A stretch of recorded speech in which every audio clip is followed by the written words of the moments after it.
prosthetic kit. No? So this is your abutment, your analog, your basket or impression coping, and then that's the temporary cover on the abutment. And then these two sleeves here, yung white and red, this is for the lab. So supposedly, this will facilitate their wax up ng metal coating. Kasi meron, i-snap-on lang nila yan dapat dun sa analog. Tapos meron na siyang built-in spacer. So hindi na nila kailangan gawa ng cement spacer. Tapos mas madali na supposedly mag-wax up. Pero madalas, pinabalik din nila yan. Sizes yan. Yes, sizes nga is usually yung abutment height followed by the gingival height. First of all, unang mong kailangan determine is whether narrow, standard, or wide. Depende din sa implant mo. Usually yung ano niya may naka-indicate kung standard, wide, or narrow. Next na kailangan mo determine is kung ano yung prospective na height tsaka ng abutment mo tsaka yung height ng gums. So, you determine that during the surgery, preferably, no? Or during yung kinabit mo yung healing abutment. So, whether your gingival height will usually be dictated by two things. Yung thickness ng gum mo, tsaka yung kung saan mo gustong i-position yung finish line mo in relation to your gum. Gusto mo bang equigingival, sub, o supragingival? So, kunyari, ang gum mo ay 3 mm. Kung gusto mo ng subgingival by 1 mm, ang i-order mo na gingival height ay 2. Pag gusto mo ng equigingival, di 3 din ang i-order mo. Now, dun sa abutment height, mas simple kasi dalawa lang yung choices, 4 and 6. Sa gingival height, 1, 2, 3, 4. Depende din sa kapal.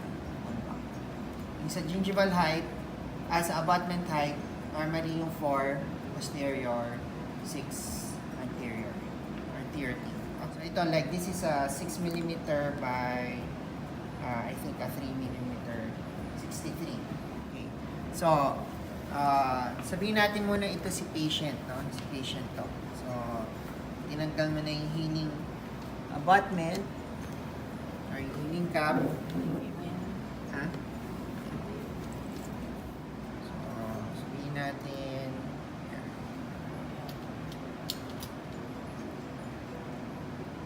okay. So, pumalik na si patient. So, check mo yung soft tissue. Take an x-ray. Dapat walang inflammation. Tok. Dapat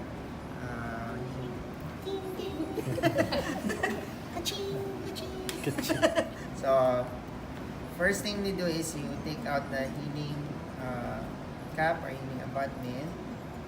Tapos, usually bago ka mag-impression, you can clean this, irrigate, make sure na walang blood.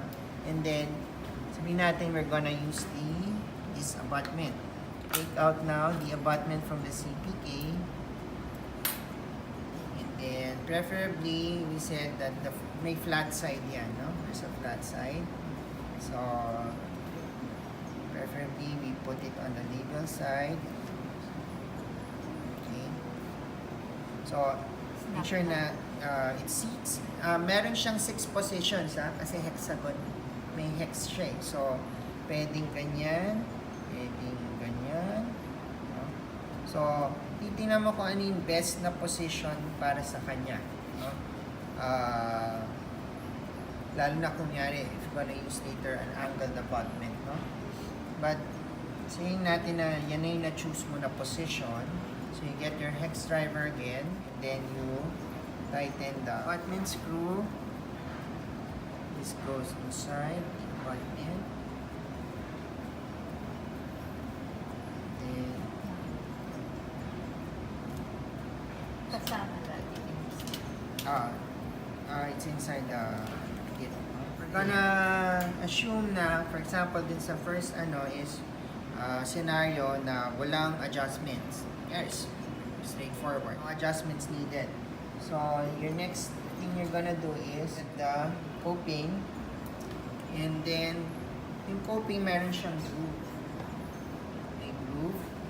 The groove now has to be aligned with the flat side of the abutment.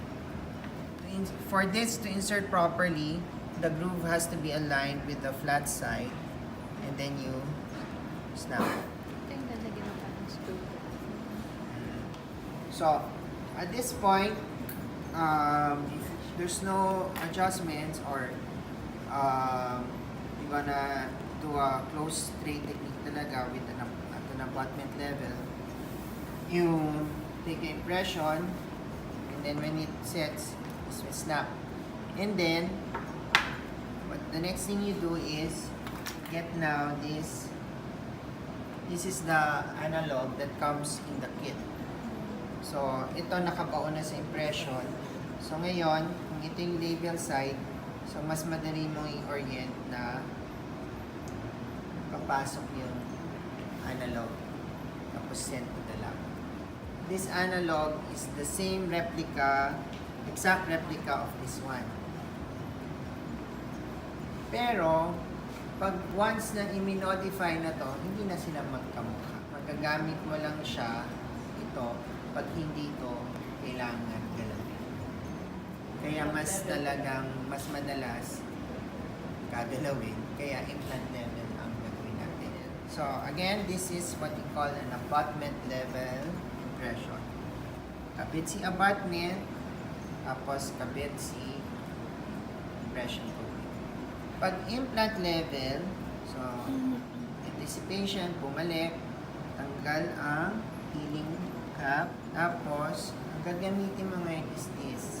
This is a direct press fit used for implant level impressions.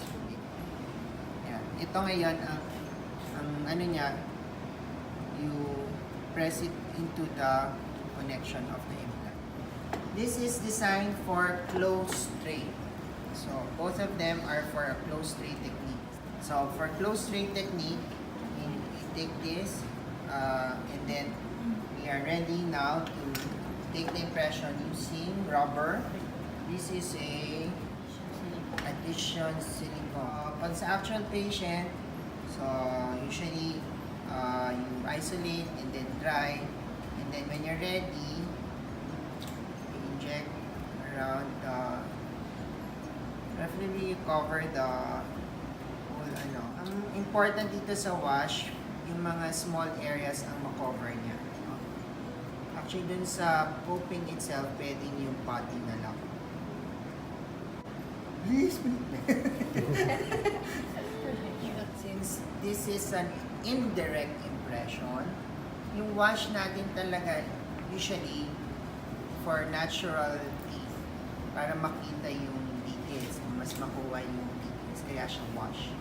Pero sa atin naman, hindi natin kailangan ng details kasi papadala naman natin yung actual abutment.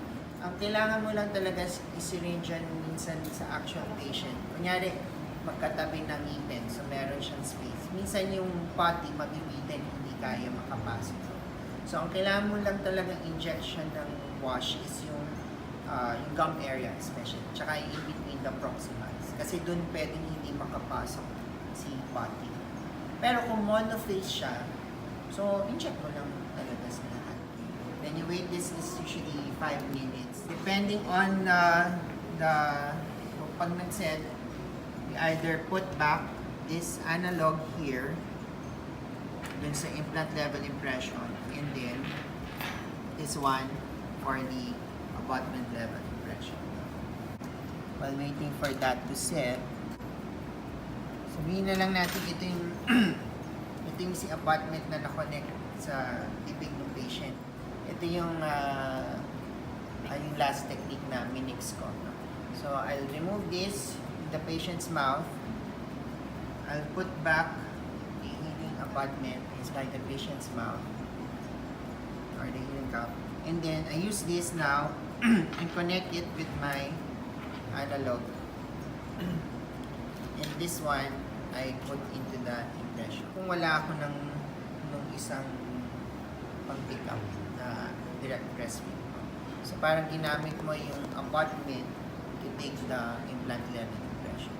Then I send this, I put this into the impression and then send it to the lab. So, dito sa abutment level, sabi natin na, yan o, hindi mo makita minsan kung saan yung flat side pag nakalubog na siya sa impression. So, huhulaan mo na lang. Yan.